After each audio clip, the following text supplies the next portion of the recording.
Sorry about that. Whew. Well, made it back from Huntington, West Virginia. I'm now in the middle of all of this. And I have to tell you that the VA in Huntington was pretty darn good. I had no problems with anything there, no issues. I didn't expect to have any issues.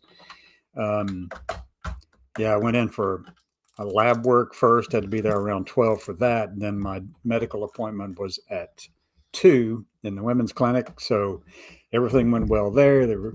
We reviewed a few things, talked about some other things, and actually, she didn't have access to some of the records from the Pikeville Medical Center where work had been done for me. So I was able to go into my chart and show her the results so she could put it into the record. But she was still going to get hard copies sent to her so she could count them in and all that. But at least she got the results of some of the things that had happened since last year, roughly. And so it was good, though. I mean, all the technicians were good. Everybody was happy. I went into the canteen after I had blood drawn and the urinalysis stuff and all that.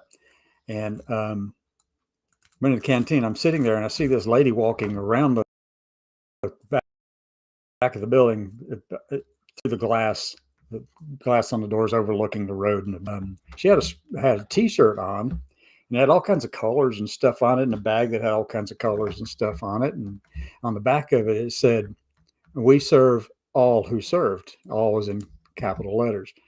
And it reminded me of this, which I've now got those stickers on my car. That sticker, one of those stickers on my car, and I've got several more, but I serve for all Americans. I do want to see the reaction to some of these around here, because if people do react to it and say, "Stop shoving this stuff down our throats," I'm going to say, "Well, I am coming to your door and I want to see if you have anybody in there who is ready to become a transgender person. I want to convert them." But the challenge is that they always say, everybody says that the groomers are over on the LGBT side. No, there are more groomers out here in your churches and mosques and synagogues than there are in the LGBT community. We aren't grooming anybody for anything.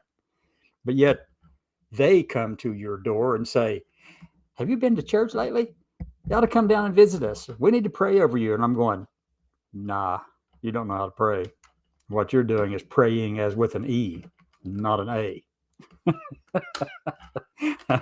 Hi, Jamie. Let me get you in here. Welcome, Jamie. How are you? I'm just fine. I was just sitting back and watching. Sitting back and watching. Well, I'm glad you're here. Thank you so much. And I did see part of your messages this morning, and I have to say that you're more than welcome to jump in anytime you want. I don't, a lot of the times the stuff that I talk about is I just thought about it and it just occurred to me and I want to go ahead and do it. And I will tell you something that occurred to me today when I was talking with the clinician and the nurses and people there at the hospital, the VA hospital. They said, "So what's your last four?" And I go, I started to rattle off the numbers. Yeah. But then I go, let me see. I've got Tim, Natasha, Kara, and Jordan. The last four right there. Yeah. And they just started dying laughing. And then as I was leaving, I had to tell the nurse practitioner a joke that I heard from the harp twins. Uh-huh. Two young ladies who play harp. That's over on. They play like a heavy metal harp kind of stuff. I don't know. It's Renaissance fair plus heavy metal plus all kinds of stuff. But they're funny. They're two girls, twins, and one's always got jokes, and they're more like dad jokes, really, but they're girl jokes, I guess. Yeah. Twin jokes. I don't know. But they did say this is something that was said not too long ago. They said, the teachers always refusing to fart in public. I'm going, okay, where's this going? Yeah. And then the girl said, that's because she's a private tutor. Yeah. And I go, oh my God. was funny. It was funny, you know. So I've been telling that thing everywhere I go now. Yeah, laughter is good to spread. I agree. Yeah. Oh, yeah. Yeah. Absolutely. I mean, we were having a good time there at the VA talking with the nurse practitioner and the other nurse who I guess welcomed me in and did the initial evaluation and all that kind of stuff. I've been there before several times, obviously, but the one nurse, the nurse practitioner, she kept telling me that, well, the standards have changed on this, so your blood pressure doesn't need to be around 120 over 80. Given your age, it can be 130 over 80, or sometimes even 140, depends. But yours is good. Yours is like 118 over 80. I mean, you're doing good. and I said, so the standards have changed. She said, yeah, standards have changed on a lot of different things. And I said, well, is that coming from Dr. Oz?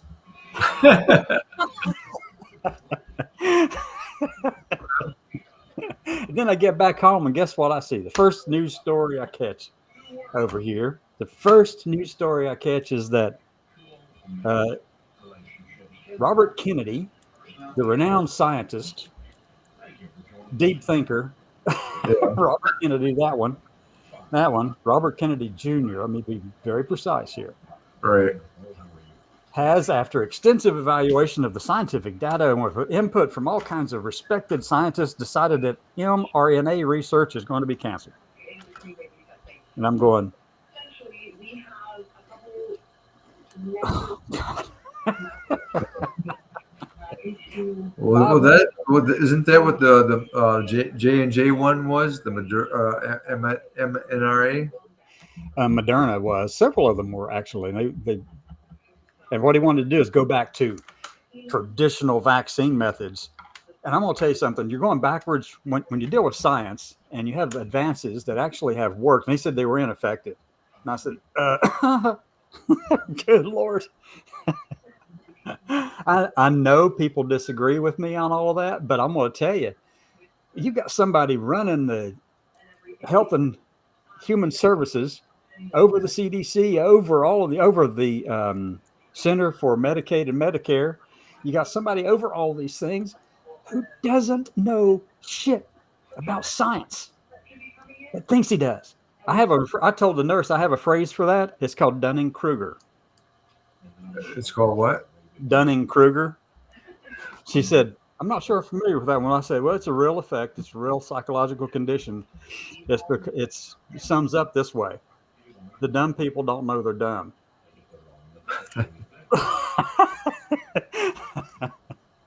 Okay. That's Dunning-Kruger. That's Dunning-Kruger effect.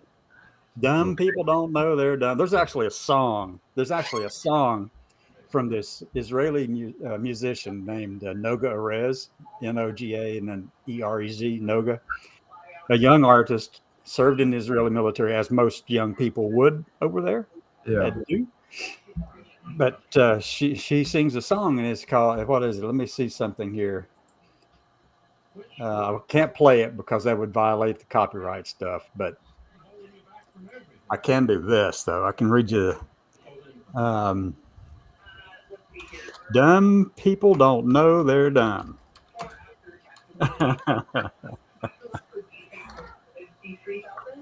Okay. Well, some people think they're smart, but they aren't. That's the same thing. It's the exact same thing. Yeah. It's a Dunning-Kruger effect.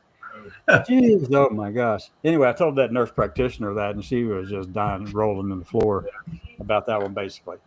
And so she never did admit that it was Dr. Oz.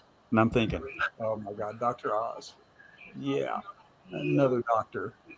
And air quotes. Oh my God. But then again, here's the thing, though. If I'm the dumb one, I don't know it either.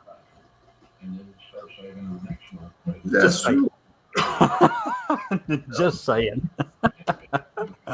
I'd say that there's a difference between dumb and uneducated, though, too. Well, you can be uneducated and still be a very smart person. Well, you can be smart and not have any common sense. And I mean, what's Yeah, the you can be. difference? That's right. Smart. Well, common sense is highly overrated, according to Einstein. Well, I guess it depends. If you're smart enough to come in out of the rain, or straighten out the rug that you keep tripping over every day. I mean, things like that. Yeah, yeah. That makes sense. I mean, yeah, that's a rudimentary form of common sense, no doubt about Yeah. it. Some things that appear to be common sense actually are not very common, or require a lot more thought to actually try to understand. But anyway, so the VA experience down there today was good. I tried to do a little film clip live going in, but it kept bouncing in and out for me, so I ended up just closing that one out. But after I left from there, this was after 3 o'clock, probably about 3:10 or so, I drove down off of the mountain. Had white hair when I left the mountain that time too. Yeah. Quite an experience, huh? Yeah, exactly. And I didn't have to burn any calves to do it. But I came off the mountain and I drove about a mile and a quarter, 2 miles at most, to get to the Ohio River in Huntington. You go to Huntington and then to Ohio. The Ohio River's right on the other side. And so I go there and I'm going live there because they have a real good signal, and I'm going up the embankment that's the flood wall around the city, and you can just trying to imagine this massive river, the Ohio River, on the other side of this embankment, being held back by that embankment and houses below the top of the embankment by 20 feet or more. And you got the river that's, when it floods, it comes up that wall. Yeah. It's not a wall, it's just an embankment of dirt. Right. I know it's been reinforced and stuff, yeah. But So they don't call it a levee then, or not? well, it's kind of a levee, I guess. Yeah, probably is. I just called it an embankment because, military.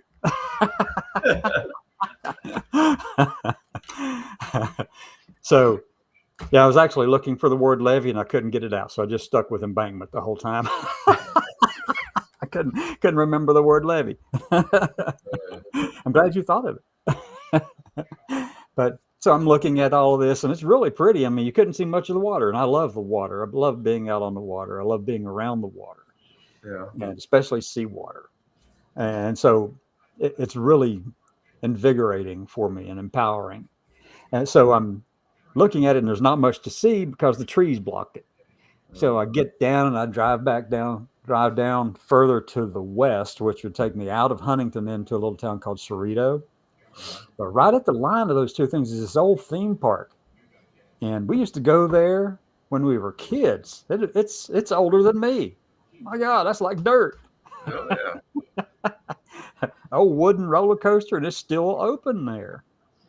And it's called Camden Park. I remember going as a kid, and I hated that wooden roller coaster. It was like this the whole time. Take your brains and your bones. Right. I hated that roller coaster. Hated them ever since. But I drove in the parking lot, filmed it a little bit, videoed it a little bit, and then drove on down to Cerrito, and that's the next town from Huntington to the west, and on down is a little town called Canova, and Canova's right on the corner, right at the intersection, basically, of Big Sandy River, which separates Kentucky and West Virginia, and the Ohio River on the other side. So you got the three states separated by rivers: Kentucky, West Virginia, and Ohio. And so it was fun just to drive down through there. I was trying to find a way to get to the water, but I couldn't. Yeah. Too many walls and too many barriers, too many oil tanks from Marathon, all this stuff all over the place down there. And so I ended up just driving across a little bridge on Highway 60 over into Catlettsburg, Kentucky. And then got myself a Coke, which happens to be this one. And Now you got deposit on your bottles down there or not? You know, now in Michigan, you got a deposit on the plastic bottles, the cans, oh, everything. So, oh wow, I didn't know that. Now, my goodness, do you get uh, your money back? well, yeah. Haven't you ever seen Seinfeld before when they had that whole truck of empties that they were going to bring to Michigan to make all that money? No, I don't recall that Yeah, at all. that was a very funny episode. What was it, Seinfeld? Yeah, yeah. I never watched Seinfeld. Yeah. I never, you know, that would be a funny skit. I get it. Yeah, But I mean, it's a very good law. I mean, it's kind of inconvenient, but it mhm. keeps the roads cleaner. If you throw, trash out there with cans, somebody will come along and pick it up. You got people that, on bicycles and stuff, that will have a bag on there. They'll stop, they'll pick it up, throw it in there, and it'll be 10 cents a can. It adds up. Yeah, it does. It really does. Yeah. You got a friend in California who does that, or was doing that in LA. Yeah, Just ride around in her car and go any place where other people were throwing out cans and bottles, right. and then go down and make money to travel back to the East Coast to go to some conferences. Yeah, most of the stores around here have got like a $25 limit, but a Huh. few of them here let more amounts slide. So, Hmm.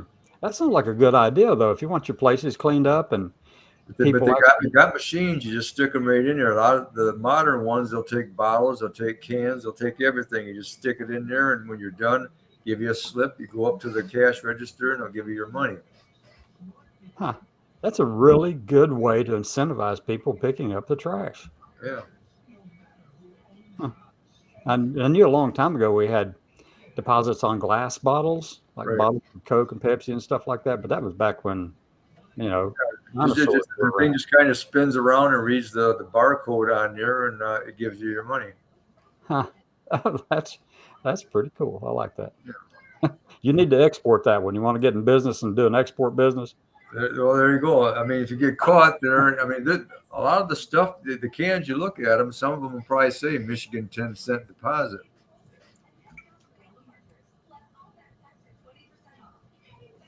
Huh.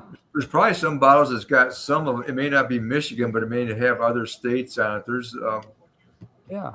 There's lots of other states that do have deposits. Some of them are like a nickel, but it's 10 cents in Michigan. Huh. Well, that's cool. That's cool. Well, awesome, awesome, awesome. So yeah, I went across that bridge on Highway 60 over into Catlettsburg and got that Coke, and I'm live on all the streaming channels, and I'm talking to the guy who gave me the Coke, and he said that'd be $2. And I looked up at him and I said, "So where are you from?" And he said, "India." And I said, Oh, "Where at in India?" And he couldn't tell me, uh, or didn't want to. I don't know why. I don't know which it was. are you an ICE agent? Are you going to send me away? Yeah, yeah. But he wouldn't tell me. I said, "So are you from Mumbai?" He still wouldn't answer the question. But we were just smiling and laughing and Right. stuff. But then he said, "Okay, I got to go." He may have been. Oh my God. Any ICE agents watching, I do believe that these people actually who don't belong here, didn't follow legal process, they probably ought to go be picked up. So he works at a little convenience store, cigarette shop. I'll give you the address there for a It's price. just right on the other side of the 60 bridge in Catlettsburg. Yeah. Yeah, I mean, all law and order, right? Yeah. I do have a question. I don't think I've ever asked you before. I'm a VFW member. With all this persecution, for having to stick with your birth gender, what kind do you think? What kind of consequences would you face if you went to an event like, Memorial Day or something like that, and if you were in female attire? Do you think that the VA or the VFW would have any legal standings to throw you out or whatever? No. They always see me in me all the Right, time. but I mean, if I had a black skirt, a white blouse on, I mean, is They're that not going to going to. be huh? They're not going to say anything. Most people, like you and I have talked about before, most people are live and let live. They're just not going to do that. But you may have some extremists out there who will try to push the issue, and but they're not going to kick you out of those events. You're more than welcome to be there. I will go to any of them and every one of them uh, because I really don't. I have no expectation of them ever challenging me.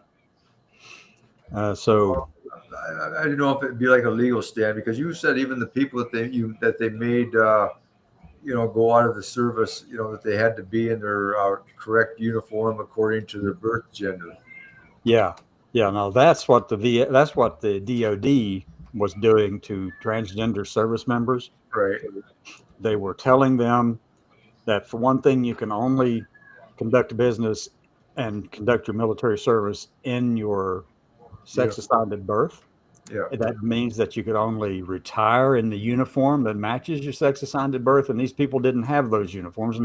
It's been a long time since they had those uniforms. Right. Yeah. So they ended up having to set the uniform to the side. I mean, Hegseth is one of those Christian nationalist extremists. I already know that. Yeah. He brings his pastor in, who is an avowed Christian nationalist, to do prayer services, which I find absolutely atrocious at the DoD, the Pentagon. He brings them in for that. He and a handful of others are the flag wavers for this kind of stuff. They're the ones running it up the flagpole and saying, "This is what we got to do. And we don't acknowledge any of this kind of stuff." But the people out in the field doing the work, the people out in the field living in their communities, they aren't that big of an asshole, to put it bluntly. Yeah. And Okay. I don't think anybody's going to give you trouble. I don't know of the legal consequences. I can't answer that. I'm not a lawyer. I don't know what would happen, but I know that I don't care what they say about it.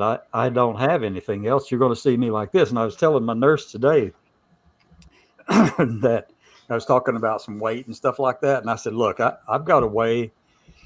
I have learned a way to keep people from focusing on things I don't want them to focus on. And she said, how's that? And I said, just like this.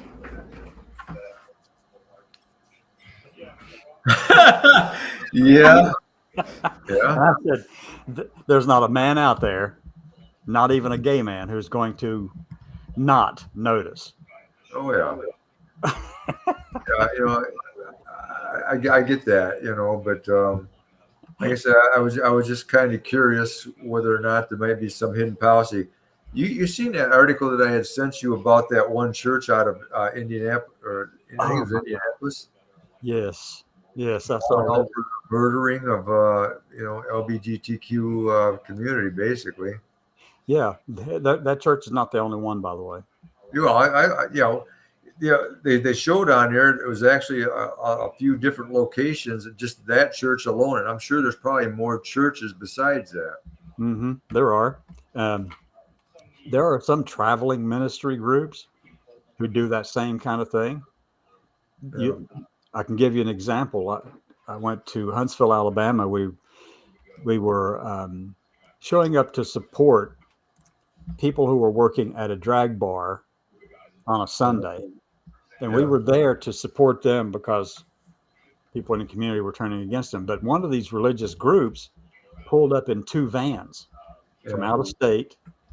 They occupied one of the corners, and all their banners said all kinds of stuff, mean and vicious stuff, saying that the government ought to execute you, that you have no business being here, you are not welcome, in any community, get out. And they were all kinds of stuff. They were really mean. They had their kids there with them too, and a bullhorn, and they were yelling at the people on the other side of the street, Well, telling them that they're going to hell.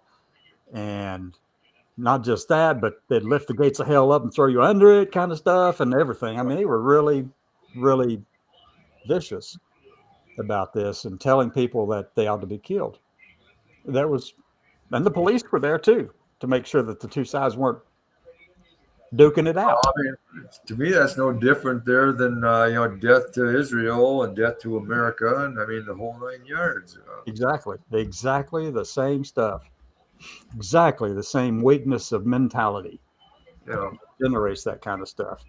And so, I mean, okay, you got Trump that wants to shut down anybody there that speaks out against Israel. Why don't you have people that's shutting these churches down that are spreading that kind of hate too? no, that's not in their playbook. It doesn't. That's not something you find in the Heritage Project 2025 book. Hate's hate. What difference does it make? Why? Exactly. Somebody in one of the major news media sources, print media sources, what's online, but raised that same question. Is that you're talking about going after DEI stuff, but here you are promoting the protection of one over the rest and making sure that their views are protected, but you're not protecting any of the other minorities on campus. Right. So, I mean, death to anybody. They should say, "Keep your mouth shut, or I'm going to arrest you." Period. Yeah, exactly. I got into that one sometime. I don't know if it was today or yesterday or something like that, but I was talking about that. Yeah. And I tell them, I said, look, now, if your Bible, if your Quran, if your Vedic literature, or whatever basis you have for your particular belief, whether it's Sumerian cuneiform or whatever, Right.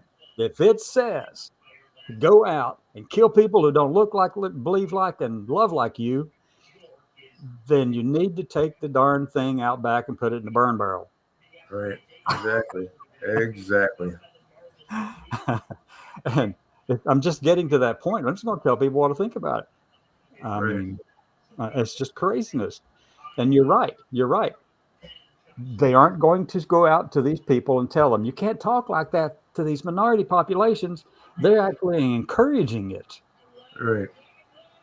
And that's the ACLU or somebody's got to be stepping in to deal with that. Then, I mean, they've got the power, to appeal to the judges and, put a stop to that. That's how I got my passport, because they blocked Trump's order. So right, yeah, exactly. But there's a challenge with that, obviously, particularly in this environment. And by that I mean in the Supreme Court environment, where we already we know pretty sure at least how they're going to rule on things based on their values that they've expressed publicly many times already. So I'm really leery of anybody like ACLU running something up that goes up to the Supreme Court, because this Supreme Court would roll back marriage equality in a heartbeat. You think so? Yes, I do. I mean, there's enough gay people in this country, that I don't think that they would put up with that. There would be riots. They already have Thomas, who's indicated an interest in doing so. The Heritage Foundation has been pushing it. Alliance Defending Freedom has. The Family Research Council has. Dobson's bunch from out yonder in Colorado has. Everybody has. A lot of these religious extremists have. And I call them extremists because that's what they are. Yeah. So they're pushing it. They're wanting to run it up through the court system to get it there. And if we started it up through that chain of command, I really believe that they would roll it back. It might not be a 6-3 decision or whatever. It might be something like 5-4, because one of the Supreme Court justices, the conservatives, maybe the Chief Justice, would actually not side with that. because he's known to be a somewhat rational person most of the time. But Huh. the I guess cemetery, I didn't realize how close I guess the tipping point was in the Supreme Court. it is closer. I mean, 6-3 is right now. The conservatives are a 6 and the liberals are 3. Well, but I mean, I think you still have some people there that are kind of a little bit open minded to the point where they would go either way. But Yeah, you would hope so, but it yeah, doesn't look like it, because right now what we've got are people who have openly expressed their evangelical beliefs.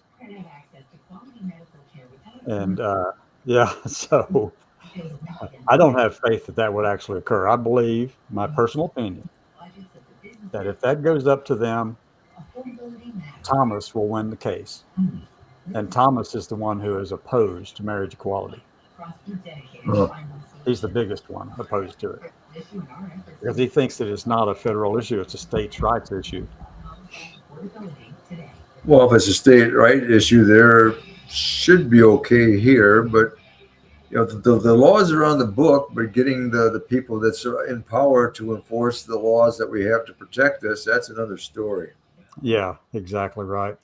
Yeah, there are some states where it would be protected, but Kentucky, West Virginia, and Alabama, and Louisiana, and Texas, it Well, would not stand. one of the states other than California needs to step up, I guess, and say, "Come live with us." Then I guess I mean, there's a lot of talent, that you could recruit. I mean, who cares whether you're gay or whatever? If you're Yeah. if you want a better place to live where you feel like you got some protection, and you actually got a government that's going to protect you, Hmm. go Hmm. for it. I Yeah. mean, Ann Arbor, Michigan is a very liberal place, and I'll bet you'll find a very high population of LGBTQ community there. I mean, that's where I went to have my surgery. Yeah. I know in Detroit you would too. I think Yeah. there's also a trans person on the city council in Detroit, isn't there? Well, there's a gay mayor in Muskegon. Yeah. So I mean, Well, it's more prevalent than you think. oh yeah, yeah. I know it is. And you have a gay governor of Colorado. Yeah. So, But you got oh, gay lawmakers too there that are talking about they want to roll it back too because right. you got domestic partner agreements and all this other stuff. So Yeah, those people I consider to be Uncle Toms. yeah, I mean they're basically turning their back on everybody for this really no good reason. Well, yeah, the only reason that makes any sense is that they've got their nose stuck so far up somebody else's butt. Yeah. They're trying to impress them with their anti-trans stuff and anti-marriage equality stuff. But some of them are sincere about it. So I don't know. I'm really scared. I'm scared is probably not. It's too strong of a word. I'm concerned, Cautious. cautiously, Yeah. and about this any kind of law or case making it up to the Supreme Court that would actually be protected. I look at it like everything that has to do with civil rights, from the Civil Rights Act of 64, the Civil Rights Act of, what was it, 75, 1875, somewhere around there. There was another one then. I mean, there's been several different civil rights acts down through the years. They're all up for debate and relitigation to the Supreme Court, because this court thinks they know better than all those previous judges. And it's just there. And that's pretty scary sometimes. So, yeah, all I'm Well, glad. yeah, I mean, yeah, but okay. I know the thing with the passport and everything's on hold right now, but I mean, is that going to mean that everybody that's from a state that doesn't protect the rights of the citizen, that means that their passports and everything going to be null and void, or what? Well, now that's different. A passport is a federal document, Yeah. and the states have no input on that one. Marriages do originate in the state court system primarily, and its protection at the federal level is Well, it's protected in the Constitution. I mean, we actually had a vote, on it, on the ballot, that permitted it. oh, you're talking about the Michigan ballot. In Michigan, yeah. Constitution, yeah. That's good. That's good. I wish we'd get back to what Texas had back in the Republic days, Texas Republic days. What's that?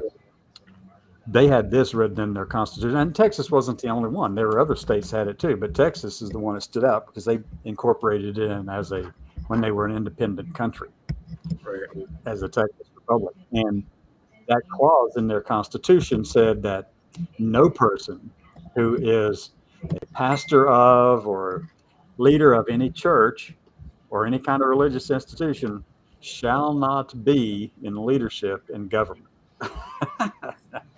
Oh, really? Yeah.